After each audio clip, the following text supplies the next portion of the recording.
امانت ہے۔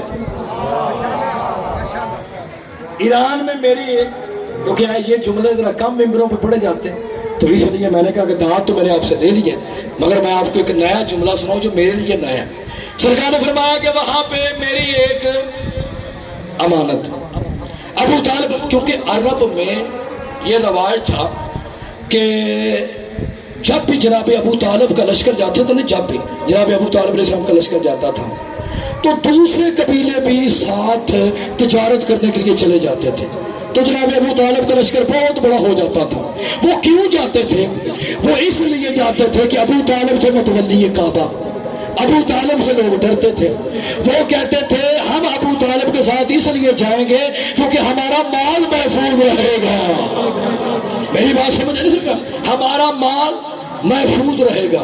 صلوات پڑھنے محمد والے محمد۔ اللہم صلی علی محمد وآل محمد۔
میری بات سمجھ آئی سرکار؟ مولا آپ کو سلام ہے۔ صلوات پڑھنے محمد والے محمد۔ اللہم صلی علی محمد۔ اب سرکار ابو طالب، جلدی میں نے پڑھنا، جلدی سرکار ابو طالب علیہ السلام سرکار عقیل کو لے، کیونکہ جناب ابو طالب کے 4 بیٹے تھے، 3 بیٹیاں تھیں۔ یہ بچوں کے لیے میں جملہ پڑھنا چاہتا ہوں۔ ابو طالب کے بڑے بیٹے کا نام جناب طالب تھا، جس کی وجہ سے عمران کی کنیت ہے ابو طالب، یعنی کہ طالب کا باپ۔ ابو طالب کے دوسرے بیٹے کا نام جناب عقیل ہے، تیسرے بیٹے کا نام جعفر الطیار ہے، چوتھے کا نام حیدر قرار ہے، اور 3 بیٹیاں تھیں۔ ایک کا نام بی بی ہانی سلام اللہ علیہا تھا، اور بی بی ہانی وہ تھی جس کے گھر سے محمد کو معراج ہوئی تھی، اور دوسری بیٹی تھی بی بی جمانہ سلام اللہ علیہا، اور تیسری بیٹی تھی بی بی اسما سلام اللہ علیہا۔ 3 بیٹیاں اور 4 بیٹے تھے جناب ابو طالب علیہ السلام۔ ویسے تو علی سے لے کر قائم تک سارے ابو طالب کے بیٹے ہیں۔ میری بات سمجھ نہیں سکا، جناب ابو طالب بیٹے کو لے کر جو ہی ایران کا بارڈر کراس کیا تو لوگوں نے اگر کہا کہ متولی کعبہ، شیخ بطحا، سید العرب والعجم، غریبوں کی آس، سب سے بڑا تاجر، عبد المطلب کا پسر، ابراہیم و اسماعیل کا وارث، حضرت ابو طالب علیہ السلام بیٹے کے سمیت یہاں ایران آ رہے ہیں۔ اس نے کہا پورے ایران کو سجایا جائے تاکہ متولی کعبہ کا استقبال ہو۔ ابو طالب علیہ السلام جو ہی اس کے شہر میں داخل ہوئے، اب وہ چھت کے اوپر کھڑا ہو گیا، کھڑا ہو کر کہتا ہے یہ کون ہے، میں ایک ایک لفظ کا ضامن ہوں، یہ کون ہے کہ جس کی روشنی سورج سے زیادہ ہے؟ کہا یہ ابو طالب علیہ السلام ہے، عبد المطلب کا بیٹا، اور کہا کہ اس سورج کے ساتھ ایک چاند بھی ہے، کہا چاند اس کا بیٹا عقیل ہے۔ جناب عقیل علیہ السلام جو تھے وہ علم و انصاف کو جانتے تھے، کیونکہ علم نسب کے ماہر تھے جناب عقیل علیہ السلام۔ جناب عقیل بندے کی شکل کو دیکھ کر بتا دیتے تھے کہ تو کس کس کا بیٹا ہے، کیونکہ ایک بندے نے جناب عقیل علیہ السلام کو تانا دیا تھا دربار میں، اس نے کہا تھا ہمیں پتہ چلا ہے کہ ہاشمی شادیاں بڑی کرتے ہیں، سرکار نے فرمایا یہی فرق ہے، ہمارے مرد زیادہ شادیاں کرتے ہیں، تمہاری عورتیں زیادہ شادیاں کرتے ہیں۔ علم نسب جانتے تھے جناب عقیل علیہ السلام۔ سرکار بات سے پہنچے، اب بادشاہ تھا، ایران کا شہنشاہ تھا، فارس کا بادشاہ تھا۔ اب جناب ابو طالب اور جناب عقیل کو تخت پر بٹھایا اور جناب سمل ایسے بیٹھ گئے دونوں بادشاہوں کے سامنے جیسے بادشاہ کے سامنے ایک نوکر بیٹھتا، ہاتھ جوڑ کر کہتا ہے مالک میرے لیے یہی سعادت کی بات ہے کہ آپ میرے غریب خانے پہ آئے ہیں، مگر میری ایک حسرت ہے۔ سرکار نے فرمایا کیا حسرت ہے؟ اس نے کہا جی حسرت یہ ہے کہ میری ایک بیٹی ہے جس کا نام الینا ہے، الیہ بھی لکھا ہے، الینا بھی لکھا ہے، ہم چاہتے ہیں کہ وہ آپ کے گھر کی کنیز بنے۔ جناب الیہ بی بی کی شادی ہوئی سرکار حضرت عقیل علیہ السلام کے۔ میرے پاس ٹائم ہوتا تو پھر میں آپ کو تھوڑا سا بتاتا، مگر ٹائم بہت کم ہے۔ سرکار عقیل علیہ السلام کے ساتھ عقد ہو گیا، بی بی کو لے کر گھر آئے۔ ادھر امیر المومنین کی اور جناب زہرا کی شادی کو کچھ دن ہوئے تھے کہ محمد مصطفیٰ نے جناب سلمان سے کہا سامنے عقیل کچھ لے کر آ رہا ہے، کہا وہ کیا ہے؟ رسول فرماتے ہیں وہ ناطق قرآن مسلم ابن عقیل ہے۔ جناب علی علیہ السلام نے فرمایا کہ یا رسول اللہ میرے لائق حکم۔ سرکار فرماتے ابھی بتا دو۔ سرکار رسول خدا نے جناب عقیل سے مسلم کو لیا۔ سرکار نے فرمایا یا علی، کہا جی مالک یا علی، کہا آج کے بعد یہ میری امانت تیرے پاس، میری امانت تیرے پاس ہے۔ یا علی اس کو شاگرد بھی بنانا ہے اور یہ اسی گود میں پلے جس گود میں حسن اور حسین پلیں گے۔ جناب مسلم ابن عقیل بادشاہ شہنشاہ عالم شباب میں آئے۔ اب جناب عقیل بادشاہ شہنشاہ دنیا سے چلے۔ جناب مسلم ابن عقیل وہ ہستی ہے جو جناب عباس سے بھی بڑے ہیں، مولا حسن سے بھی بڑے ہیں، مولا حسین سے بھی بڑے ہیں، اور جناب عباس کے جو استاد ہیں نا مولا حسن بادشاہ، مولا حسن کے بعد جناب عباس کے استاد جناب مسلم ابن عقیل بھی، میں نے تاریخوں میں پڑھا۔ اتنے بہادر تھے جناب مسلم ابن عقیل کہ جناب غازی شہنشاہ پیچھے پیچھے چلتے تھے جیسے سورج کے پیچھے چاند چلتا ہے۔ ادھر سے امام حسین بادشاہ جب کربلا کی طرف گئے ادھر سے خطوط آنے شروع ہو گئے۔ فضائل کا آخری جملہ پڑھنے لگا، جو یہ خطوط آنے شروع ہو گئے امام حسین بادشاہ نے فرمایا کون ہے تم میں سے جو کوفے کا حسین بن کے جائے گا؟ دو ہستیاں کھڑی ہوں، ایک جناب عباس، ایک جناب مسلم ابن عقیل۔ جناب عباس نے کہا مولا میں جاؤں۔ جناب مسلم نے کہا مولا ہم حسین بن کے تو نہیں جا سکتے، ہم تیرے نوکر بن کے جائیں گے۔ امام حسین بادشاہ فرماتے ہیں عباس انت وزیری، تو میرا وزیر ہے۔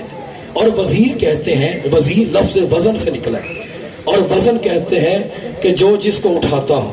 حسین اس بادشاہ کا نام ہے جس کے وزن کو عباس اٹھاتا تھا۔ اور آگے فرمایا کہ مسلم انت سفیری، تو میرا سفیر ہے۔ اور سفیر میں اتنی طاقت ہوتی ہے بھائی جان کہ کوئی بھی کسی ملک کا چاچا جی جو سفیر ہوتا ہے نا وہ پورے ملک کا بادشاہ ہوتا ہے، پورا ملک ہوتا ہے کہ سفیر جو ہوتا ہے اس کی اجازت کے بغیر کسی بندے کو ویزا نہیں ملتا، یعنی سفیر اپنے آپ میں خود ایک ملک ہوتا ہے۔ امام حسین بادشاہ فرماتے ہیں مسلم تو میرا سفیر ہے، تو مسلم نہیں تو حسین بن کے کوفے جائے گا۔ ادھر سے جناب مسلم ابن عقیل کوفے کو چلے گئے، ادھر سے امام حسین علیہ السلام کا قافلہ چلا۔ اب جو ہی جناب زینب کبریٰ سلام اللہ علیہا بی بی پاک کی جب سواری چلتی تھی تو دائیں طرف امام حسین علیہ السلام چلتے تھے، بائیں طرف جناب عباس چلتے۔ بی بی بار بار حسین کو دیکھتی تھی، بار بار حسین کو دیکھتی، کیونکہ بی بی ایک لمحہ بھی جناب حسین کے بغیر نہیں رہ سکتی. پردے کو ہٹاتی حسین کو دیکھتی اطمینان ہو جاتا, پھر ہٹاتی اطمینان ہو جاتا, پھر ہٹاتے اطمینان ہو جاتا. میرا حسین میرے ساتھ. ایک ایسا مقام آیا بی بی نے پردہ ہٹایا, حسین نہیں تھا. فرمایا غازی میرا حسین کہاں ہے؟ کہا رب جانے کوفے کی طرف منہ کر کے رو کیوں رہا ہے. بی بی نے فرمایا جلدی کرو میرے حسین کو. امام حسین علیہ السلام قریب ہے. کہا حسین کیوں رو رہا ہے؟ امام حسین بحث رو کر فرماتے ہیں میری رقیہ بیوہ ہو رہی, میں اس لیے رو رہا ہوں. 4 محرم کی شب ہے. آج کی شب قیامت کی شب ہے. میرا پڑھنا آسان ہے, آپ کا سننا آسان. آج کی شب علی کی بیٹی اور حسین کی بیٹی ساری رات روتی رہی. آپ کو پتہ ہے آج کی شب کیا ہوا تھا؟ شمر کربلا میں آ گیا. کیونکہ بی بی نے کہا کہ میں نے اپنی ماں سے سنا ہے کہ جو حسین کو شہید کرے گا اس کا نام شمر ہوگا. 4 کی شب ہے, آج تو ذاکر کی ضرورت بھی نہیں ہے. میں 2 جملے آپ کے سامنے پڑھنے لگا. آج کوئی آئے یا نہ آئے, لاہور والی بی بی ضرور آئے گی. آج کوئی آئے یا نہ آئے, 22 سال کا ضعیف ضرور آئے گا. کیونکہ میں مسلم ابن عقیل کی شہادت کے 2 جملے پڑھنا چاہتا ہوں. ساری شہادت تو میں نہیں پڑھوں گا, 2 جملے میں نے آپ کے سامنے پڑھنے ہیں. امام حسین بات سے فرماتے میری رقیہ بیوہ ہو رہی ہے. بس رقیہ کا نام آیا, جناب عباس نے کہا مولا حسین مجھے وہ منظر دکھا. مر جاتا یہ جملہ نہ پڑتا. امام حسین بات سے فرماتے عباس پہلے مجھ سے وعدہ کر کہ بابا علی والا جلال تو نہیں دکھائے گا.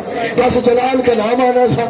جناب عباس نے امام حسین کے قدموں پہ ہاتھ رکھا, ہاتھ رکھ کر کہا مولا اگر جلال دکھانا ہوتا سکینہ جنگلوں میں نہ آتی. جزاک اللہ جزاک یار ہائے کرو یار. امام حسین کی عزت کی قسم ہے, میرا پڑھنا آسان ہے, آپ کا سننا آسان ہے. امام حسین کی عزت کی قسم ہے. کہا اگر جلال دکھانا ہوتا تو علی کی بیٹیاں کبھی بھی باہر نہ آتی. کہا مولا ماں کا ویسا وہ منظر دکھا. امام حسین نے کہا عباس میری انگلیوں کے درمیان دیکھ. بھیا جی کیا دیکھا؟ ایک سید ہے جس کا سر جھکا ہوا ہے, جس کا سر جھکا ہوا ہے. اب یہ میں روایت جو پڑھنے لگا ہوں, یہ میں نے آج سے پہلے یہ روایت ممبر پہ نہیں پڑھی.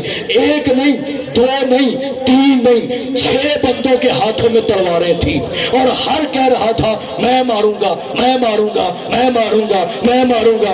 اور مسلم ابن عقیل نیچے سر کر کے کہہ رہے تھے کوئی حسین کو پیغام پہنچائے کہ علی کی بیٹیوں کو لے کر کوفے نہ آنا. کوفے کے لوگ بڑے بے غیرت ہیں, یہ بیعت کر کے توڑ دیتے ہیں. امام حسین کی عزت کی قسم ہے کہ بلا جب جوان روتا ہے نا تو دل پھٹ جاتا ہے. امام حسین کی عزت کی قسم ہے جناب مسلم رو رہے ہیں, رو کے کہہ رہے ہیں علی کی بیٹیاں کاش کبھی کوفے نہ آئے. کوفے کا ماحول بڑا خطرناک ہے. 6 بندے کہہ رہے تھے میں ماروں گا میں ماروں گا میں ماروں گا. ابن زیاد نے کہا تمہیں اتنا شوق کیوں ہے؟ ایک نے کہا پیچھے ہٹ جاؤ میں قتل کروں گا. کہا کیوں؟ کہا میں بدلہ لینا چاہتا ہوں. کہا کون سا بدلہ لینا چاہتا ہے؟ کہا علی نے ایک جنگ میں میرے باپ کو مارا ہے اور میں نے سنا ہے جس کو زیادہ تکلیف دینی ہو اس کی بیٹی کے گھر اجاڑ دو, اسے قبر میں بھی تکلیف ہوگی, وہ قبر میں بھی تڑپے گا. ادھر سے مولا علی بادشاہ شہنشاہ کہ جانشین امام حسین بادشاہ نے کہا عباس منظر دیکھ رہا ہے. جناب عباس تھانے مار کے رونے لگے. جناب عباس نے کہا مولا ایک دفعہ مجھے کوفے پہنچا, ایک دفعہ کوفے پہنچا. کہا تو نے وعدہ نہیں کیا تھا کہ میں اپنے بابا علی والا جلال نہیں دکھاؤں گا؟ کہا مولا جلال کی تو میں نے بات ہی نہیں کی ہے. دیکھ دارالامارہ کی چھت کتنی بلند ہے, انہوں نے مسلم کی لاش زمین پر پھینک دی ہے. اب جس کا پتھر کا دل ہے میں اس کا دامن نہیں. امام حسین فرماتے ہیں عباس ہم بے وارث نہیں ہے, ذرا نیچے دیکھ. کیا دیکھا؟ ایک کالے برقعے والی سیدزادی ہے, رو رو کے کہتی ہے مسلم آج تیری ماں تجھے لینے کے لیے آئی ہے. جزاک اللہ ہائے کرو یار. جناب مسلم کی شہادت پڑھ رہا, میں نے کتابوں میں پڑھا ہے جب بھی جناب مسلم کا مسائل پڑھا جائے امام زمانہ پیچھے کھڑے ہو جاتے ہیں, ایک ایک کا چہرہ دیکھتے ہیں جو ہائے مسلم کر کے ہے اس کے قریب آ کر کہتے ہیں نہ تجھے کوئی مارنے والا ہے نہ تیرے کو ہاتھ روکنے والا ہے، ہائے قسمت سکینہ کی رو رو کے کہتی تھی بابا بھی میرا مارا گیا، وہ لوگ رونے بھی مجھے نہیں دیتے۔ جناب مسلم بادشاہ کی لاش انہوں نے دارالامارہ کی چھت سے پھینکی۔ اگلا جملہ پڑھوں معافی مانگ کے سکا، اگلا میں جملہ پڑھنا چاہتا ہوں۔ جب دارالامارہ سے لاش جناب مسلم کی انہوں نے نیچے پھینکی نا تو ایک سپاہی یہ منظر دیکھ رہا تھا۔ ارے وقت گزرتا گیا، وقت گزرتا گیا، وقت گزرتا گیا۔ 13 محرم کا دن آیا، یہ لٹا ہوا قافلہ اسی چوک میں آیا جہاں مسلم کی لاش لٹکی ہوئی تھی۔ جناب مسلم کی بیٹیوں نے امام سجاد سے کہا بھائی سجاد ہمیں بابا کی خوشبو آ رہی ہے۔ کہا وہ جو سامنے لاش لٹکی ہے وہ تمہارے بابا مسلم کی لاش ہے۔ امام حسین کی عزت کی قسم ہے، باپ مانگنے والا بھی ہونا، باپ غریب بھی ہونا تو بیٹی باپ کی مسجد کو پتہ کیسے بیان کرتی ہے؟ وہ کہتی میرا نواب بابا، وہ میرا امیر بابا، وہ مسلم ابن عقیل تو امیر مسلم تھا۔ بیٹیاں دوڑ کر آئی، کوئی ہاتھ چومتی ہے کوئی پاؤں چومتی ہے۔ وہی سپاہی جس نے وہ منظر دیکھا تھا کہ جب جناب مسلم کا سر جدا کیا تھا وہ امام سجاد کے قریب آیا، قریب آ کر کہتے تیرا سر کیوں جھکا ہوا ہے؟ مسلم تو آیا تھا اور سینہ چوڑا کر کے کھڑا تھا۔ امام سجاد نے کہا جب میرا چاچا مسلم آیا تھا اس وقت نہ اس کے ساتھ کوئی بہن تھی نہ پھوپھی تھی نہ ماں تھی، ہائے میری قسمت، ہائے میری غربت، میرے ساتھ زینب جیسی پتھی ہے، میرے ساتھ رقیہ جیسی پتھی ہے۔ اب پڑھو جملہ جس کا پتھر کا دل ہے میں اس کا ضامن نہیں، امام زمانہ کی عزت کی قسم ہے، امام حسین کے آخری سجدے کی قسم ہے۔ بیٹیاں باپ کی لاش کے قریب آئی، قریب آ کے کہتی جلدی کرو ہمارے بابا کی لاش نیچے کرو۔ لاش نیچے آئی، کوئی چہرہ چومتی ہے، کوئی سینہ چومتی ہے، کوئی ہاتھ چومتی ہے۔ معافی مانگ کے جملہ پڑھنا چاہتا ہوں۔ ایک عالم دین سے پوچھا گیا چہرہ تو تھا نہیں، سر تو تھا نہیں، وہ کون سا چہرہ تھا جن کو بیٹیاں چومتی تھی؟ انہوں نے کہا جب گردن چومتی تھی تو یہی کہتی تھی ہم نے بابا کا چہرہ چوم لیا ہے۔ اب معافی مانگ کے میں جملہ پڑھنا چاہتا ہوں۔ امام حسین کی عزت کی قسم ہے، بیٹیوں نے سجاد سے کہا بھائی سجاد سینہ زخمی ہے، پاؤں زخمی ہے، ہاتھ زخمی ہے، مگر پاؤں سے خون کیوں نکل رہا ہے؟ امام سجاد رو کر برداتے ہیں یہ اتنے بے غیرت ہے کوفے والے، انہوں نے پاؤں میں رسی ڈال کے کبھی اس بازار اور کبھی اس بازار ایک کالے برقعے والی سیدزادی تھی جو رو رو کے کہتی تھی مسلم لال تیری ماں زہرا آ گئی ہے، اور وہ بی بی کہتی تھی بابا محمد او دیکھ تیرا دین بچ گیا اور تیری زہرا جڑ گئی۔ اللہ لعنت اللہ قوم الظالمین۔ اللہم صلی علی